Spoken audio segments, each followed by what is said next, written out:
All right, Larry Krueger here at Levi's for the Pig in a Pickle Krug Show with a little 49er recap on a Friday. Everything that happened down here in Santa Clara, we'll recap it right here. And of course, check out Pig in a Pickle, 2 locations, Emeryville and Corte Madera. They're open 7 days a week from 11 a.m. till 8 p.m. or until they run out. Go say hi to Damon, go say hi to Mary, get some brisket chili. Tell them that Krug sent you. I love Pig in a Pickle. And also this video is brought to you by Sharp Corner Sports Cards and Collectibles. They're at 205 Cypress Avenue in Pacific Grove, California, on the Monterey Peninsula. Call my friend Anthony Catania. He's at 831-521-5264. Sharp Corner Sports Cards and Collectibles. All right. Niners getting ready for the Patriots Sunday. It's a gotta-have-it game for the 49ers. They've lost 2 in a row. The last thing they want to do is lose 3 in a row. Okay, a couple thoughts on this game. First, let's start with the injuries. Kyle Shanahan told us today Curtis Robinson has a torn ACL. So our thoughts and prayers go out to Curtis. His season is over. Obviously, he's out. Javon Hargrave, torn triceps, he's out. So the Niners are now down a couple more guys. And if that's not enough, Debo with the calf, Trent Williams with the toe, D. Winters with an ankle, Jordan Elliott with a foot, and Talanoa Hufanga with an ankle, all are listed as questionable for the game on Sunday. So that would be huge if you don't have Trent. Who steps in? It's probably going to be Jalen Moore, but you're also seeing Spencer Burford get some time at right tackle, so we'll see. The Niner tackle situation is going to be one to watch. 99 for New England is monster. Keon White, he's just having a huge year. He's 6'5", 285, but he plays like a small guy, so the Niners are going to need better tackle play than they've gotten thus far. As far as Elliott, if Elliott can't go, will the Niners call T.Y. McGill off the practice squad? Will they then try to go for Shaquille Brown off the practice squad if Elliott can't go, so they have 4 defensive tackles? That's probably the plan. If Hufanga can't go, I think that probably means more run for Malik Mustafa. If Winters is right now playing behind Devondre Campbell, but if Winters can go, I think there's a very good chance he steps in for Campbell, who's had a really rough time in coverage, in pass coverage, as a 49er. All right, let's look at a couple other key numbers in this thing. One of the keys on Sunday is, can the Niners get a turnover or two? I mean, the New England Patriots have a 3.3% turnover percentage. That's the 3rd best in all of the NFL. They don't turn the ball over that much. That being said, their running back, Ramondre Stevenson, who's an absolute bull, 240-pound bull, but he's got 3 fumbles on the year. And you know the way Fred likes to pop out that ball and punch at it. I say the Niners go full bore at the football and see if they can get fumble number 4 from Ramondre Stevenson. John Lynch was on KMBR this morning and indicated to Murph and Marcus that the Niners could open the practice window for Ricky Pearsall as soon as next week, going into the Arizona game, so look for that next week. A couple interesting stats. This is the 1-2 Niners at home against the 1-2 Patriots.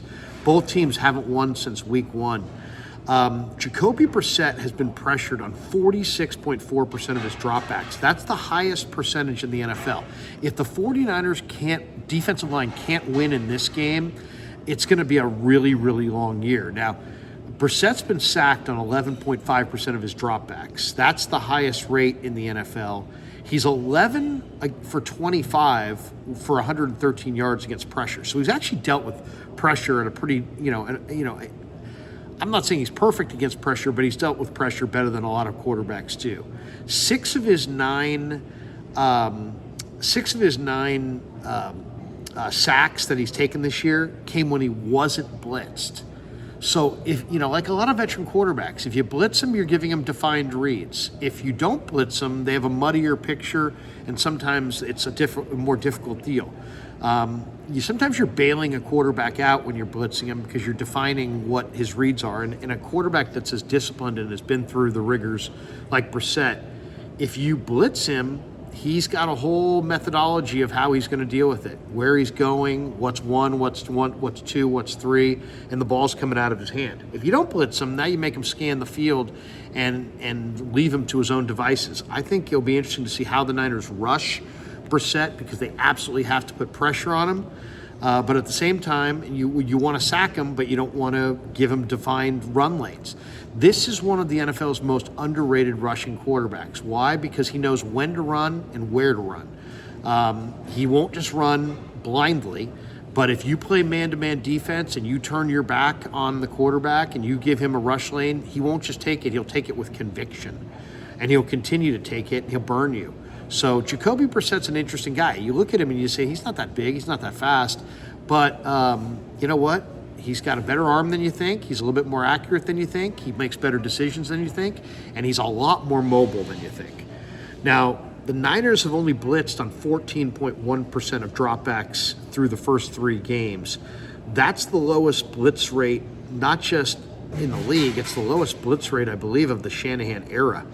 The Niners have 8 sacks in 3 games, which is right on the league average for the most part. Bosa's leading the way with 12 pressures. Javon Hargrave had 8, so they're obviously going to miss that. Malik Collins and Leonard Floyd have combined for 11 pressures. This is a huge game for Leonard Floyd.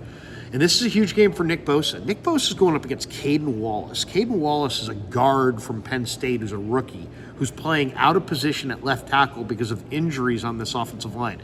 If Nick Bosa can't turn Caden Wallace into the human turnstile and roll by him for 2 or 3 sacks, it's going to be a long freaking year. This should be a huge mismatch in Bosa's favor. If he doesn't win against Caden Wallace, we're going to have real issues, I think, watching this 49er defensive line all year. Wallace, by the way, last week gave up 3 pressures on 38 pass blocking snaps. So the Niners defensive line, which is the Niners are 26th in pressure rate, which is just, something that's so foreign to them. They're usually much better than that. Their Niner defensive line has to win. They have to win in this game. If they don't win in this game, wow, that's going to be a bad sign.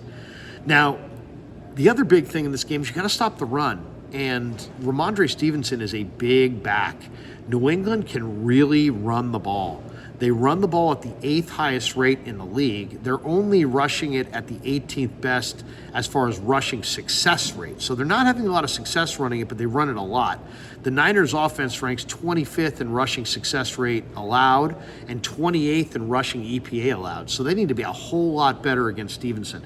And I'll just say this right here, right now. If Ramondre Stevenson can run up and down the field, the Patriots are going to win this game. The Patriots will take better care of the football. They're not going to take risks. And if they can have success running it with Ramondre, they've got enough weapons with Pop Douglas and Osborne, and the rookies they have, Baker, Polk. They've got enough weapons to move the ball if they can run it at will. The 49ers have stacked the box only 18% of the time. It will be interesting to see if they stack the box against Stevenson and play man-to-man on the outside. As I said, New England's offense has only turned it over 3.3% of the time, 3.3% of the offensive drives, 3rd best rate in the NFL.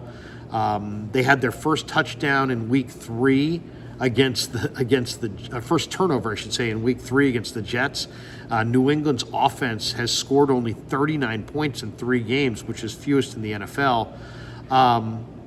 But you know what? They also won the time of possession against Cincinnati. They won the time of possession against Seattle, and they beat Cincinnati, and they almost beat Seattle. So that game went to overtime, and they lost there.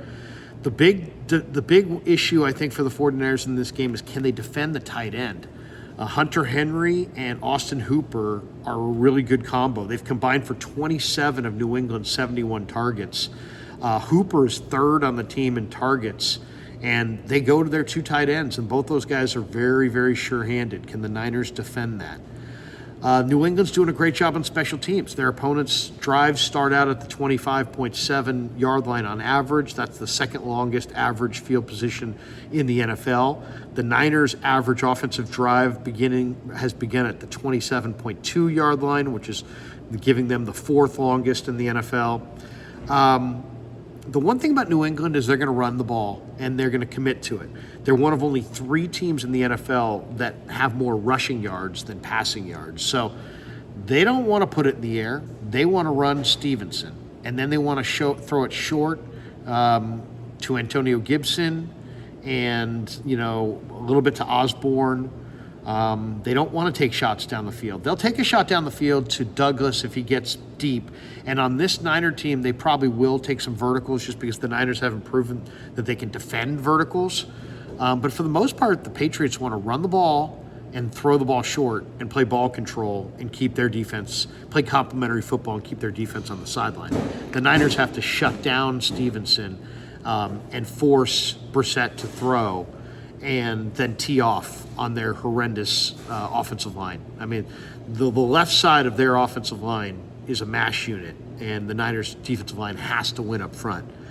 One of the key factors in this game is how well does Devondre Campbell stand up in coverage. He's been targeted 16 times, and he's given up 14 receptions for 149 yards and a touchdown. That's not good. I mean, Kyron Williams beat Campbell on a route out of the backfield for a 15-yard touchdown last week. Stafford threw a ball to Colby Parkinson where Campbell had a PI call that set up the game-winning field goal. New England and their tight ends are going to test the 49er linebackers all day on Sunday. And if Campbell's not ready to play, he's going to come off the field and you're going to see D. Winters. I just talked to D. Winters in the locker room. He says he's feeling good. I expect he's going to play on Sunday. He flies. He's much faster than Campbell. Defensive football at its core, we can talk about all these different schemes and this front and this coverage. It's a rush and cover game. And on the coverage side, it's just about closing space. How well do your 11 guys close down the space on the field? Offensive football is about creating space. Defensive football is about closing that space down. To me, I'd like to see Renardo Green instead of Isaac Yiadom. I'd like to see D. Winters instead of Devondre Campbell. Why? Because I want to go with younger, faster guys that close down the space. And if the 49ers lose this game, they're going to have to make some wholesale changes, and they may have to say goodbye to a few guys and just go with younger, faster guys the rest of the way. It's really, to me, the number one thing to look for in this game. How well does Campbell stand up? How well does Yiadom stand up? Do these guys get toasted again? If so, do we see Renardo Green? Do we see D. Winters? That one, to me, is the big question of the week. And the other thing is, the one thing about New England is they have an offensive line that's banged up. They want to run the ball, but their offensive line has not gained a lot of pop in the run game. The Pats are 30th in the NFL in yards before contact, 0.55. So they're not creating tons of contact for Stevenson. So the Niner defensive line, it's really going to be imperative that they penetrate, they get into the backfield, they spill him, they tackle him, they gang tackle him, and don't let him get rhythm. He's a rhythm back. He's a big power rhythm back who, when he gets in his rhythm, this is a hard-charging guy. Nobody wants to take on Ramondre Stevenson on the second level, and sure as hell nobody wants him on the third level. So the Niners are going to have to do a team effort and get all over Stevenson. If he starts rolling downhill and starts ripping off big runs, it is going to be a long day at the office. I like the Niners to win this game, but I don't like the points. I would say it's going to be, normally I'd say the 49ers are going to score around 30, but I think this defense keeps them down to like 24. Normally I would say the Niner defense could hold this Patriots team to 6. They're averaging 13. But the 49ers are susceptible to the bomb. And Pop Douglas is legit, and their run game and the back is legit, and the tight ends are solid, and Brissett is smart, and he'll run when he needs to. I'll take the Niners to win the game, but I'll take the Patriots in the points. I'll say 24-21 49ers. They win by 3. They win. Niners get the win. Pats get the cover. All right, that does it for us. Hope you enjoyed the update. Now you are completely updated on your week here in Santa Clara. I'm now headed home. Check me out tonight at 6 o'clock on Niners Nightly. Tonight, our guest is going to be Tom Kern, who covers the Patriots for NBC Boston. So he's going to join us. We're going to start 15 minutes later tonight. So we'll start at 6:15 on the YouTube channel. We'll go from 6:15 to 7:15. And then tomorrow night at 6 o'clock, Saturday night, 6 o'clock on the radio, we'll do 49er Forecast from 6 to 7. And Andy Gresh, who flaked the other night, told me that he will be there on Saturday night. So looking forward to talking some football with the great Andy Gresh. And that does it for the recap. Hope you enjoyed it. Thanks to Sharp Corner Sports Cards and Collectibles. Thanks to Pig and a Pickle. And thanks to all of you guys as we're approaching 50,000 subs. I can't believe it. Just a couple years in, we're approaching 50,000 subs on YouTube. Thanks to all of you guys for supporting The Krug Show on YouTube.